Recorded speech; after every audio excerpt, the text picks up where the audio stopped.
10 minute കഴിഞ്ഞേ bus പോവുള്ളൂ. ചായ കുടിക്കാനുള്ളവർക്ക് ചായ കുടിക്കാം.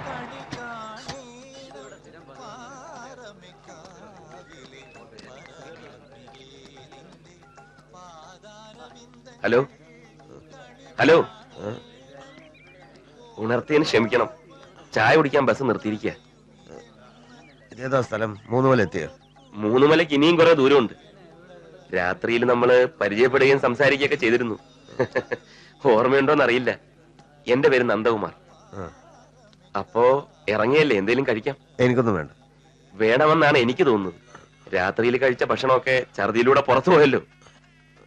ഒരു ചായയെങ്കിലും കുടിക്കാം.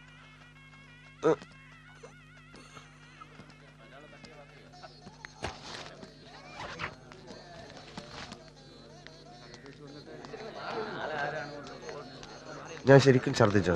നല്ല അസലായിട്ട് ഛർദിച്ചു. ആദ്യം സ്വന്തം കുപ്പായത്തില്, പിന്നെ കുറച്ച് എന്റെ കുപ്പായത്തിൽ. ഞാൻ എന്റെ ഷർട്ട് മാറ്റി. ഇപ്പൊ ഇട്ടിരിക്കുന്ന ഈ ഷർട്ട് ഞാൻ താങ്കളുടെ ബാഗിൽ നിന്ന് എടുത്ത് ഇട്ടുവന്നതാ. I'm sorry. എന്തിന്? ഷർട്ട് മാറ്റിയതിന്? അല്ല, ഛർദിച്ചതിന്. അത് കുഴപ്പമില്ല, പക്ഷെ ഇനി ഛർദിക്കായിരുന്നാ മതി.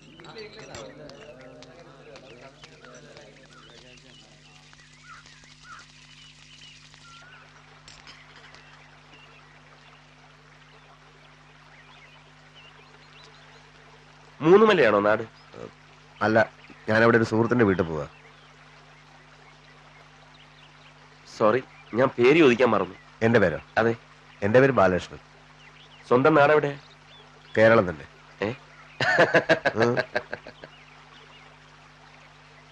എന്റെ ചോദ്യങ്ങൾ ബാലകൃഷ്ണൻ ശല്യമാവുന്നുണ്ടെന്ന് തോന്നുന്നു. അങ്ങനെയൊന്നുമില്ല. സ്വന്തക്കാരും ബന്ധുക്കളൊക്കെ ഉള്ളവർക്കാണല്ലോ നാട്.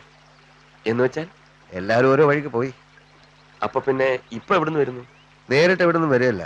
2-3 ദിവസമായിട്ട് നല്ലൊരു കറക്കത്തിലായിരുന്നു. സ്വാതന്ത്ര്യം കിട്ടിയതിന്റെ ആഘോഷം. 2 വർഷമായിട്ട് സെൻട്രൽ ജയിലിലായിരുന്നേ. പേടിക്കണ്ട, കൊലപാതകയൊന്നുമല്ല. ജയിലിൽ നിന്ന് ഇറങ്ങിയിട്ട് പഴയ പ്രതിയോഗികളോട് പകരം വീട്ടാൻ ഇറങ്ങിത്തിരിച്ച സിനിമയിലെ നായകനുമല്ല. ജയിലിൽ വെച്ച് പരിചയപ്പെട്ട ഒരു സുഹൃത്തിന്റെ വീട്ടിലേക്കുള്ള യാത്രയാ. അയാൾ തന്നയച്ചൊരു കത്തവിടെ കൊടുക്കണം, വിവരങ്ങൾ പറയണം. ചായ കുടിക്കുക.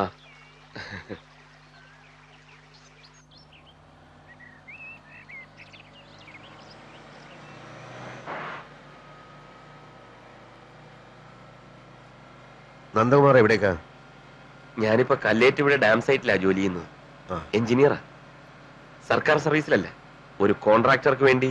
ഓഹോ, ഇപ്പൊ വീട്ടിൽ നിന്ന് വരികയായിരിക്കും. അതെ.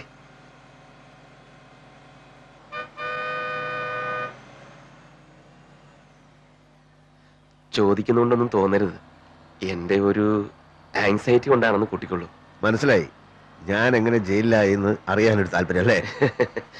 വിരോധം ഇല്ലെങ്കിൽ. കോടതി ശിക്ഷിച്ചു, ജയിലിലായി, അത്രേ ഉള്ളൂ. എന്തായിരുന്നു കേസെന്നാണ് ഞാൻ ചോദിച്ചത്. നാറ്റ കേസാ. പെൺവാണിഭം. ശരിക്കും ഞാനൊരു സ്കൂൾ മാഷായിരുന്നു. ഒരു സൈഡ് ബിസിനസ് ആയിട്ട് തുടങ്ങിയതായി പെൺവാണിഭം. അന്നത്തെ പത്രത്തിന്റെ ഫ്രണ്ട് പേജിലൊക്കെ ഗംഭീരമായിട്ട് ന്യൂസ് വന്നിരുന്നു. ഓർമ്മയുണ്ടോ?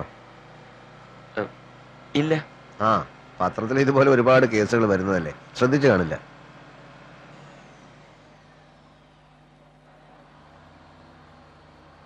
നേര് പറഞ്ഞ എനിക്കൊന്നും മനസ്സിലായില്ല. സ്കൂൾ മാഷായിരുന്നു എന്ന് പറഞ്ഞു. പക്ഷേ. അതെ, സ്കൂൾ മാഷായിരുന്നു. ശാന്തസുന്ദരമായ എന്റെ ഗ്രാമത്തിലെ ഞാൻ കളിച്ച് പഠിച്ചു വളർന്ന അതേ സ്കൂളിലെ മാഷായിരുന്നു ഞാൻ. ഇത്തിരി നാട്ടുകാര്യങ്ങളും വായനശാലയും വായനാശീലവും ഒക്കെ ഉള്ളതുകൊണ്ട് വീടിനടുത്താണെങ്കിലും പതിവായ സ്കൂളിൽ താമസിച്ചെത്തുന്ന മാഷായിരുന്നു ഞാൻ.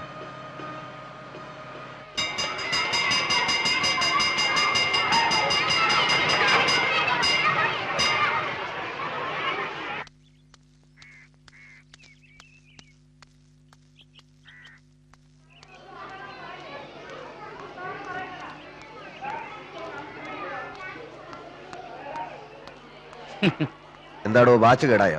ഞാൻ വിചാരിച്ചു മാഷ് ലേറ്റ് ആയെന്ന്. അല്ല, വാച്ച് ഫാസ്റ്റ് ആയതാ. വലിയ ഭരണമൊന്നും വേണ്ട, ഇതങ്ങോട്ട് കൊണ്ടുപോയി.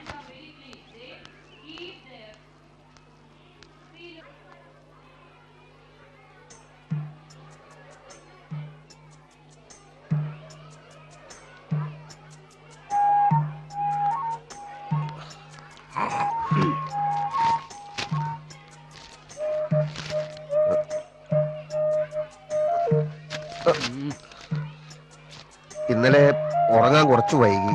വായനശാലയുടെ വാർഷിക റിപ്പോർട്ട് തയ്യാറാക്കാനുണ്ടായിരുന്നു. പിന്നെ അസോസിയേഷന്റെ അത്യാവശ്യമായ ചില കത്തുകൾ.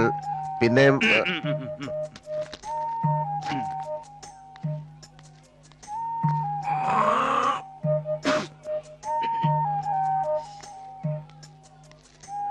വായനശാലയ്ക്ക് വളമിടാൻ പോയോ, അസോസിയേഷന് വെള്ളമൊഴിക്കാൻ പോയോ, ഇതൊന്നും എനിക്ക് അറിയേണ്ട കാര്യമില്ല.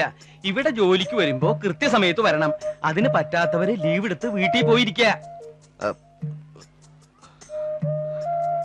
അല്ല മാഷെ, ഇന്നൊരു ദിവസം കുറച്ച് ലേറ്റ് ആയി എന്നല്ലാതെ. ഇന്നും എന്നൊരു തിരുത്തു വേണം. മേലിൽ ആവർത്തിക്കില്ല എന്ന് ഉറപ്പ് തന്നാൽ ഒപ്പിടാം. ഉറപ്പ് വാഗൊണ്ട് വെറുതെ തന്നാ മതിയോ, അല്ല പേപ്പറിൽ എഴുതി തരണോ? ഇത് ബാലകൃഷ്ണൻ, ഇവിടത്തെ ഒരു മാഷ. കൃത്യനിഷ്ഠ കണ്ടപ്പോ തന്നെ മനസ്സിലായി കാണുമല്ലോ. ആ പാനീട് തന്നെ. ആ, മ്യൂസിക് ടീച്ചറുടെ പോസ്റ്റിലേക്ക് വന്നിട്ടുള്ളതാ നിർമ്മല. ഇത് കുട്ടിയുടെ അമ്മാവനാ, വാര്യര് മാഷ്, പരമേശ്വര വാര്യര്. ഇതിപ്പോ ഇങ്ങനെ ഓടിപ്പിടിച്ച് വരേണ്ട കാര്യമൊന്നും ഉണ്ടായിരുന്നില്ലല്ലോ. 15-ാം തീയതിക്ക് മുമ്പ് മതിയെന്നല്ലേ? മതി. പക്ഷേ ഇനി അവസാന നിമിഷത്തിൽ വല്ല തിരുമറിയും നടന്നാലോ എന്ന് ഭയന്നിട്ടാ. അതല്ലേ കാലം. 5 കൊല്ലായി അക്കാഡമിയിൽ നിന്ന് പാസ്സായിട്ട്. പ്രൈവറ്റ് സ്കൂളുകാരിൽ ലക്ഷങ്ങളാ ചോദിക്കണത്. അത് കൊടുക്കാനുള്ള മനസ്സുമില്ല, അതിനുള്ള ത്രാണിയില്ല. ആരുടെയോ പുണ്യം കൊണ്ട് ഞാൻ പഠിപ്പിച്ച ഒരു കുട്ടിയുടെ അമ്മാവനാണ് ഇപ്പോഴത്തെ വിദ്യാഭ്യാസ മന്ത്രി. അങ്ങേരുടെ ഒരു ഉത്സാഹത്തിലാ ഇതിപ്പോ ഇങ്ങനെയൊക്കെ വന്ന് ഭവിച്ചത്. അപ്പോയിന്റ്മെന്റ് ഓർഡർ കിട്ടിയപ്പോ കൂടുതലൊന്നും ആലോചിച്ചില്ല. പെട്ടിയും കിടക്ക എടുത്ത് ഇങ്ങോട്ട് പോന്നു. ഇനിയിപ്പോ കുട്ടിയതാ ഇവിടെ ഏൽപ്പിക്ക. ഞാൻ പോവാ. സമാധാനായിട്ട് പോയിക്കോളൂ. ഇയാൾക്ക് ഇവിടെ ഒരു ബുദ്ധിമുട്ടും ഉണ്ടാവില്ല. പരിചയമില്ലാത്ത സ്ഥലം, പരിചയമില്ലാത്ത ആളുകള്, താമസിക്കാനൊരു സ്ഥലം കിട്ടുവോ? ആഹാര കാര്യങ്ങൾ എങ്ങനെ? അങ്ങനെ പല പല ശങ്കയുണ്ടായിരുന്നു.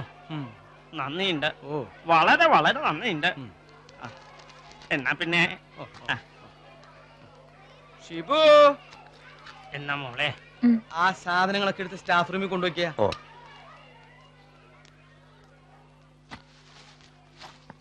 ആ, കൂടെ പൊക്കോളൂ.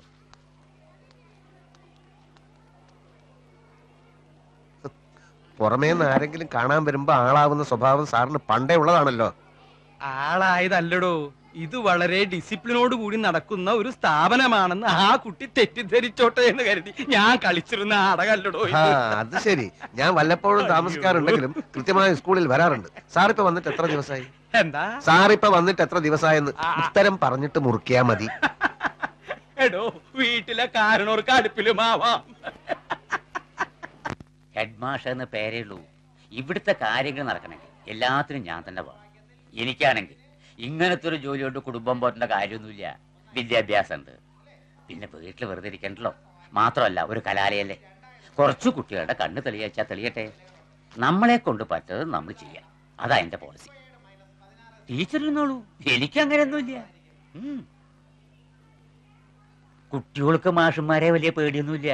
പക്ഷേ എന്റെ തലവട്ടം കണ്ടാൽ അപ്പാപ്പെടുക്കും. എന്തുകൊണ്ടാ? ജോലിയോടുള്ള ആത്മാർത്ഥത. അല്ല, ഞാനിവിടുത്തെ ചുറ്റുപാടുകളൊക്കെ ഒന്ന് പറഞ്ഞു കൊടുക്കുകയായിരുന്നു. മുഴുവനും പറഞ്ഞു കൊടുത്തോ? മുഴുവനും വിട്ടു കൊടുത്തിട്ടില്ല. ഇനി സമയമുണ്ടല്ലോ. ബാലന്മാർ താമസിച്ചോണ്ട് നമ്മുടെ PTA ക്ലാസ്സിലേക്ക് വിട്ടിട്ടുണ്ട്. അങ്ങനെ ആ പിള്ളേരെ ഒരു വഴിക്കാക്കണതിന് മുമ്പേ വേഗം ചെല്ലാൻ നോക്ക്. അത് ഞാൻ നോക്കിക്കോളാം. താനൊരു കാര്യം ചെയ്യും, ഒരു ചായ വാങ്ങിച്ചോണ്ടോ. ഇപ്പോഴോ? പിന്നല്ലാതെ. ടീച്ചർക്ക് ഇപ്പൊ വേണ്ട, എപ്പ വേണമെങ്കിലും പറഞ്ഞാൽ മതി. നമ്മുടെ പ്യൂണ. ആ കുപ്പി നന്നായി കഴുകിയെടുത്തിട്ട് പോടോ. എവിടെയാ ടീച്ചറുടെ നാട്? പയ്യന്നൂരാ. ഓഹോ, പയ്യന്നൂരെന്ന് പറയുമ്പോ സഖാവ് മാണിക്കോത്ത് കാണാറുണ്ട്. അവരുടെ അടുത്താ. ഓഹോ, ഇനിയിപ്പോ ടൈം ടേബിൾ മാറ്റി എഴുതണം. നാളെ തുടങ്ങാൻ ക്ലാസ് ഒക്കെ. ഇന്ന് മറ്റു മാഷന്മാരെയൊക്കെ പരിചയപ്പെടാം. ഒരു യാത്ര കഴിഞ്ഞ് വന്നതല്ലേ, റെസ്റ്റ് എടുത്തോളൂ. എനിക്ക് ക്ലാസ് ഉണ്ട്. എന്താ നിൽക്കുന്നത്? ഇരിക്കാൻ വല്ല ബുദ്ധിമുട്ടുണ്ടോ? അപ്പൊ ഇരുന്നോളൂ.